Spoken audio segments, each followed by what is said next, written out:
同齐来关心环境，冰岛政府伫今年6月份的时是要禁止商业掠海翁的行为，不过才短短时间尔，9月初又搁重新开放。即摆是有加条件，条件是讲爱改善掠海翁的方式，而且爱缩短海翁死亡的时间。不过这是引起环保团体批评，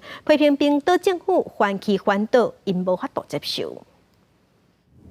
这是冰岛掠海翁船6月掠到体型真大只的长枪海翁，送上海边进行处理的情形。冰岛甲挪威甲日本是即阵全球仅存3个掠海翁的国家。冰岛政府今年6月下旬颁布暂停商业掠海翁的禁令。因为官方委托的报告指出，掠海翁时海翁河是插落去，到死亡这段时间拖伤久，有的甚至爱5点钟，违反冰岛的动物福利法。不过2个月了后，冰岛政府建议认为掠海翁方式应改善来减少海翁的痛苦，所以决定9月初开始重新来放行。Þannig að þessi reglugerð sem verður birt og gefin út í dag,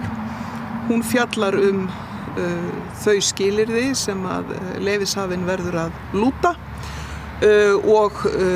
verulega aukið og strangara eftirlit þar sem gert ráð fyrir því að hvert einasta frávik verði skráð og greint. 这样决定引发动保团体强烈不满，批评政府唔管残忍杀海翁的证据，正就是反其反倒，这对生态带来灾难性效果。冰岛掠海翁的季节一般伫10月初结束，只有仅剩一间有执照的掠海翁公司，有效期限到年底为止。因为一寡海翁的物种将近灭绝，国际掠海翁委员会早在1986年就实施商业禁捕令。冰岛虽然不加入，不过又搁伫2006年重新开放掠海翁，期间动物保护争议不断，这种恢复理由被认为伤勉强，也互动保人士难以接受。公视新闻张惠敏编译。